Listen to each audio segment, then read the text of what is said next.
வணக்கம். கொரியர் கும்பகோணத்துக்கு அனுப்பணும். அனுப்பிடுவோம். ஏன் ஒரு சின்ன விண்ணப்பம். என்ன?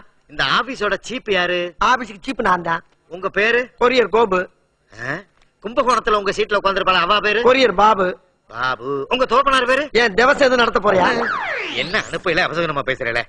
சும்மா ஒரு டீட்டெயில் தெரிஞ்சுக்கிட்டா ஏதாவது மெசேஜ் ஆனா எப்பவும் போல எங்க வேலையை செஞ்சுக்கிட்டு இருக்கலாம். கோர்ட் கேஸ்னு போவேங்கிறீங்க. பெரிய பிரில்லியன்ட்டா இருக்கு. உன் கொரியர்ல அனுப்ப முடியாது, நீ வெளியே போமல்ல. என்ன கோச்சுக்கிறேன்? என்ன கோபம்? டீட்டெயில் கேட்ட குட்டமா இல்ல டீட்டெயில் கேட்ட குட்டமான்னு? அது சரி, பேரை சொல்லிட்டேல. சரி, என் ரூட்ல போய்க்கிறேன்.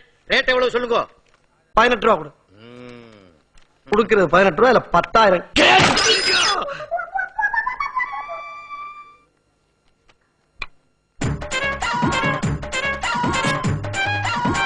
என்னையா அது? அவசரப்பட்டு குத்தி உடைச்சிட்டேன். என்ன ஏதுன்னு கேட்கப்படாதா? சரி, என்ன இது? என் பொட்டாட்டி ஆசை ஆசையா என் மருமகனுக்காக வச்ச வத்த குழம்பு. ஓ, மெட்ராஸ்ல வச்சு கொரியர்ல கும்போணம் போதா? ஆமா ஆமா. கும்போணத்துல வத்த குழம்பு வச்சா போலீஸ் பிடிச்சிருமா? அங்க என் ஆத்துக்காரி கைப்பக்குவ மாதிரி எவாளுக்குமே இல்லையே. ஏன் கைப்பக்குவத்தை நீ பார்த்தது இல்லையே? நீங்களும் வத்த குழம்பு வைப்பேல? வத்த குழம்பு வைக்க மாட்டேன், ரத்த குழம்பு வைப்பேன். ரத்த குழம்பா? பையா குசலாம்பா மூக்குல ஊத்திட்டா ரத்தா. டேய், இந்த மங்கடேசன அடிச்சுட்டா. நான் கமிஷனர்ஸ் போகண்டா, கோர்ட்டுக்கு போகண்டா, எங்க போறேன் போறா. கையை கட்டி வச்சிரடா.